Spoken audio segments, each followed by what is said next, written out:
दर्शकों नमस्कार। जैसा कि आप सभी जानते हैं, विगत 1 जुलाई 2024 से भारत में 3 नए आपराधिक कानून लागू हुए हैं। भारतीय न्याय संहिता, भारतीय नागरिक सुरक्षा संहिता और भारतीय साक्ष्य अधिनियम 2023। तो ये जो कानून हैं ये क्या है, इनकी आवश्यकता क्या थी और इससे आम आदमी को क्या लाभ होगा, विषय पर चर्चा करने के लिए हमारे साथ आज स्टूडियो में उपस्थित हैं नगर के वरिष्ठ अधिवक्ता रंजीत राय। तो सर, बहुत बहुत स्वागत है आपका इस कार्यक्रम में। नमस्कार दूरदर्शन को और आपको। जी बताएं। हाँ, ये नए कानून जो लाए गए हैं। जी सर, हम पहले प्रश्न से शुरुआत करते हैं कि ये जो नए कानून लाए गए इनकी क्या आवश्यकता थी? आवश्यकता तो इसकी बहुत थी, एक स्वागत योग्य कदम है। आवश्यकता इसकी ये थी कि यह कानून अंग्रेज़ों के समय का कानून था जो अब तक चला आ रहा था। इसका नाम था पहले इंडियन पेनल कोड, जो अभी 2023 में भारतीय न्याय संहिता बन गई है। ऐसे ही CRPC था जो भारतीय नागरिक सुरक्षा संहिता बन गई है। फिर इंडियन एविडेंस एक्ट था जो कि अब भारतीय साक्ष्य अधिनियम बन गया है। तो इसकी आवश्यकता महसूस की जा रही थी कि वो कॉलोनियल के समय में जब हम लोग गुलाम थे, औपनिवेशिक समझ के साथ बनाई गई थी। वो इसलिए बनाई गई थी कि हमारे पर शासन कैसे किया जाए, हमारे देश के लोगों पर शासन कैसे किया जाए। तो उसको ध्यान में रख के बनाया गया था। लेकिन आज उसकी आवश्यकता थी कि स्वतंत्र भारत में एक अपना दंड विधि हो, अपने आपराधिक शास्त्र हों, न्याय शास्त्र हों। तो उसको ध्यान में रखकर वो एक औपनिवेशिक मानसिकता को समाप्त करके, और बहुत से ऐसे कानून थे जिनकी कोई आवश्यकता नहीं थी। वो बिल्कुल ही बेकार से हो गए थे। तो उसको भी ध्यान में रख के उसको कैसे ख़त्म किया जाए, उसको समाप्त कर दिया जाए। तो उसको ध्यान में रखकर एक हमारी ये स्वतंत्र भारत की बहुत बड़ी उपलब्धि के रूप में ये 3 आपराधिक कानून बनाए गए हैं, जो बहुत ही महत्वपूर्ण हैं और बहुत अच्छे हैं। तो यानी कि हम कह सकते हैं कि अब अंग्रेज़ों के ज़माने के जेलर से मुक्ति मिल गई। बिल्कुल मुक्ति मिल गई। और उसको अब जो नए कानून बने हैं वो हमारे जनता के लिए, हमारे अपराधी को केवल दंड देने के लिए, जैसे आप देखेंगे कि इंडियन पेनल कोड नाम था उसका, पहले इंडियन पेनल कोड नाम था। तो यहाँ पेनल का माने दंड को ध्यान में रख के कानून बनाया गया था। लेकिन अब भारतीय न्याय संहिता बनाई, उसको नाम दिया गया भारतीय। तो अब न्याय देने की बात हो रही है, अब न्याय देने की बात हो रही है, न कि दंड देने की बात हो रही है। तो एक बहुत बड़ा परिवर्तन है, सोच में परिवर्तन है। वो औपनिवेशिक सोच को समाप्त किया गया है और हमारे लोगों को कैसे न्याय मिले, केवल एक्यूज पर्सन को हमेशा ही पनिशमेंट मिले, इसको ध्यान में रख के नहीं बनाया गया है, बल्कि कैसे न्याय मिले इसको ध्यान में रख के बनाया गया है। सर, जैसा हमारे भारतीय कानून की एक मान्यता रही है कि भले 100 अपराधी छूट जाएं, लेकिन एक निरपराध को सज़ा नहीं होनी चाहिए। तो इस उद्देश्य को, इसके आलोक में यह जो नए कानून आए हैं आम व्यक्ति के लिए किस तरह से लाभदायक होंगे? बहुत महत्वपूर्ण बात है।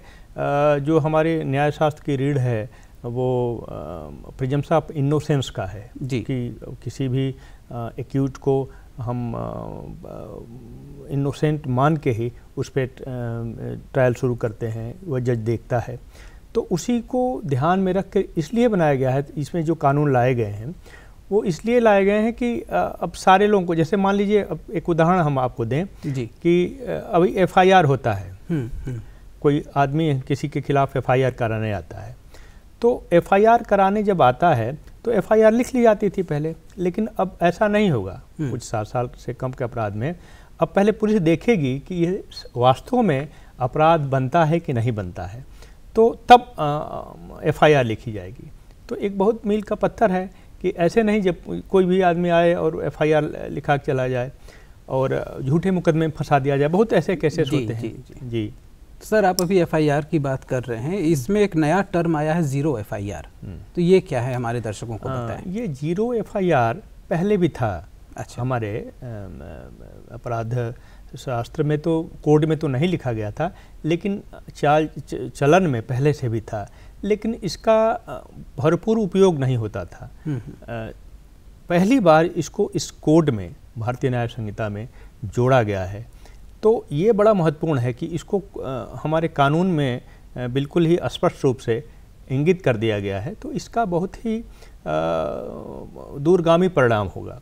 कोई भी व्यक्ति कहीं जा रहा हो, उसके साथ कुछ हो गया, वो कहीं FIR करना चाहता हो, लेकिन वो स्थिति नहीं है कि वहाँ कर सके, जहाँ पे है वो वहाँ नहीं कर सकता है। कुछ ऐसी स्थितियाँ हैं, उसको कुछ ऐसे दबाव बने हुए हैं जी, तो वो कहीं भी जा कर के अपना FIR SHO के सामने थाने में लिखवा सकता है, और वो कंसर्न थाना जहाँ वो FIR लिखवाएगा तो उस संबंधित थाने को वो ट्रांसफ़र कर देगा। माने वो उस थाने को लिखना ही पड़ेगा। किसी भी थाने में अगर वो FIR लिखवाना चाहता है जी। तो उस थाने को लिखना ही पड़ेगा। पहले ऐसा नहीं होता था जी। तो इसका बड़ा दूरगामी परिणाम होने वाला है। पहले ऐसा था कि जिस थाने के अंतर्गत घटना हुई वो वही FIR होगा, लेकिन अब आप कहीं भी ये कर सकते हैं, कहीं भी कर सकते हैं, तो इससे लोगों को बहुत लाभ होगा। सर इसी टर्म में ऑनलाइन FIR भी है। हाँ, ऑनलाइन FIR।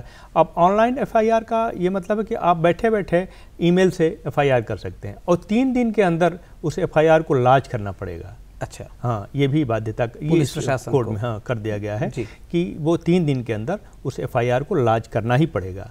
ठीक है, तो ये बहुत सुविधाजनक बनाया गया है FIR को। नहीं तो आप जानते हैं कि पुलिस थानों में जा कर के FIR कराना एक कष्ट का काम है, जाना भी एक कष्ट का काम है, और नहीं भी जा सकता बहुत स्थितियों में आदमी। तो ये सब सुविधाएं प्रदान की गई हैं कोर्ट के द्वारा। ये बहुत ही इसके दूरगामी परिणाम होने वाले हैं। सर बहुत एक प्रश्न लोगों के मन में आता है कि बहुत सारे मुकदमे पहले से ही हमारे यहाँ पेंडिंग पड़े हुए हैं, तो ये जो नया कानून आया है ये लंबित पड़े मुकदमों को किस तरह से जल्दी ख़त्म करने में सहायता करेगा? अब पुराने मुकदमे जो काफ़ी संख्या में पड़े हुए हैं उसी को ध्यान में रख के ये कोड लाया गया है जी, क्योंकि वो स्पीडी नहीं होते थे, उसमें स्पीड कुछ धीमी थी। उसी चीज़ों को अकाउंटेबल बनाया गया है इस नए संहिताओं में। जैसे उदाहरण हम दें कि अब इन्वेस्टिगेशन का समय भी निर्धारित किया गया कि आपको 90 दिन के अंदर इन्वेस्टिगेशन करना होगा कुछ मामलों में। फिर यही नहीं, विक्टिम को बताना भी होगा जिसके खिलाफ आपने इन्वेस्टिगेशन के खिलाफ कर रहे हैं कि आपके ये चीज़ें जो हैं आपके खिलाफ हम FIR हुआ है और ये हुआ है। मतलब अगर आप इन्वेस्टिगेशन पूरा नहीं करते हैं, इसी तरह से आपको जाना होगा 90 दिन के अंदर आपको चार्जशीट दाखिल करनी होगी। इसी प्रकार आपको 60 दिन आप चला गया कोर्ट में, मामला चला गया, चार्जशीट दाखिल ही करनी होगी। पहले ऐसा नहीं था कि 90 दिन के अंदर चार्जशीट दाखिल करें, तो समय सीमा निर्धारित कर दिया गया। इसी तरह से आपको अब न्यायालय को 60 दिन के अंदर वो चार्ज बनाना पड़ेगा, और इसी तरह 45 दिन के अंदर उनको जजमेंट डिलीवर करना पड़े। तो कहने का मतलब है कि स्पीड जो है बढ़ेगी। तो आपने प्रश्न किया कि कैसे पुराने काफ़ी जो बंच हो गए लंबित पड़े मुकदमों का निस्तारण होगा, उसी को ध्यान में रखकर ये संहिता बनाई गई है। इसमें अकाउंटेबिलिटी सिद्ध की गई है, और उस अकाउंटेबिलिटी के द्वारा स्पीड में न्याय प्राप्त होंगे लोगों को, तो मुकदमे का निस्तारण अपने आप ही होने लगेगा और जल्दी होने लगेगा।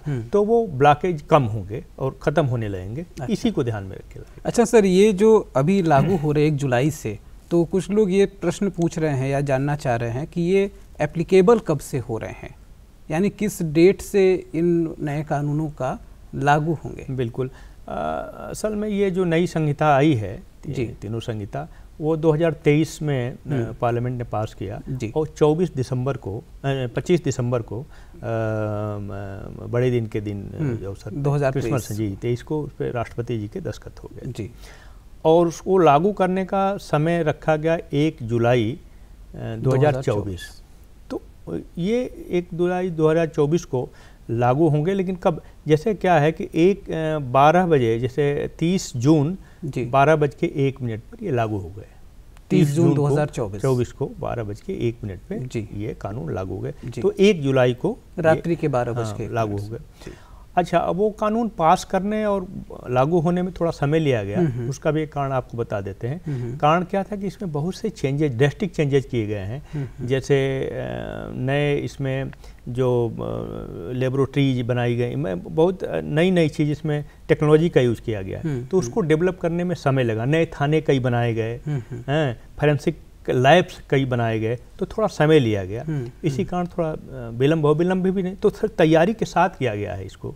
तो ये बड़ा महत्वपूर्ण है, इसको जानना लोगों को बड़ा महत्वपूर्ण है कि ये जो है 1 जुलाई से लागू हो गया। सर, जैसा आप बता रहे कि यहाँ कई सारे नए परिवर्तन हुए हैं, तो इसमें बच्चों और महिलाओं को लेकर के काफ़ी सजगता बरती गई है, तो कुछ संक्षेप में हमारे दर्शकों को बताएं। बिल्कुल, बच्चों और महिलाओं को ध्यान में रखकर ये कानून बनाए गए हैं जी। ये बहुत ही महत्वपूर्ण उस पर विशेष रूप से ध्यान दे करके बनाया गया है कि महिलाओं को किस तरह से जो उनके खिलाफ कोई अपराध होते हैं तो उसको कैसे आसान बनाया जाए।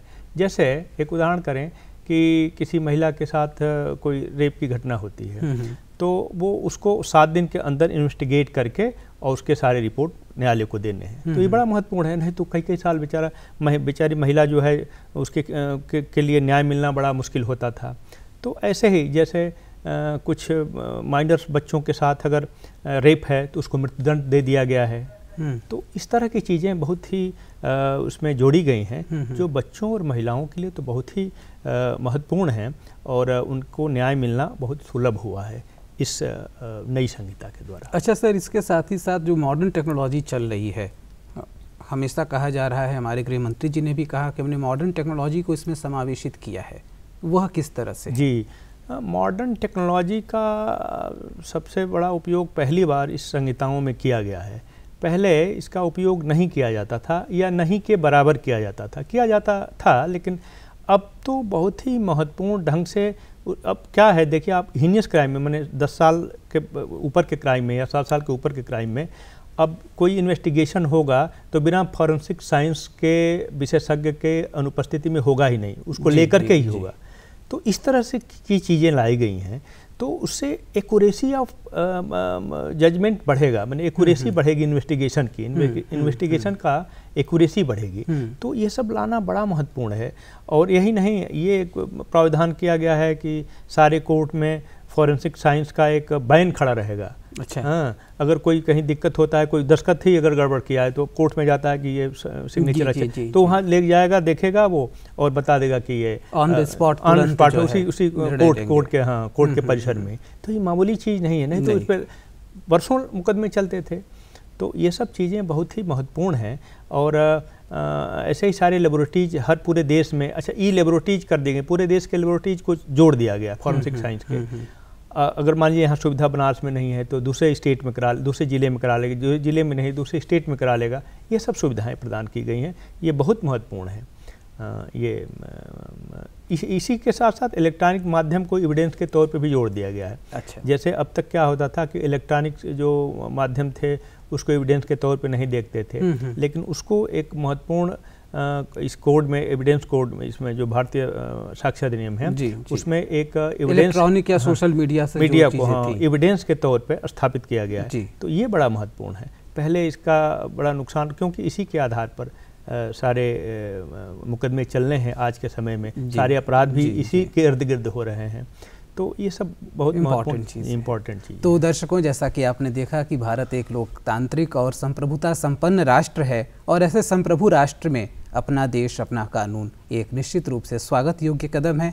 रंजीत राय सर, आप हमारे स्टूडियो में आए, हमारे दर्शकों को इतनी अच्छी जानकारी दी, इसके लिए आपका बहुत बहुत धन्यवाद। आपको भी बहुत धन्यवाद दूरदर्शन।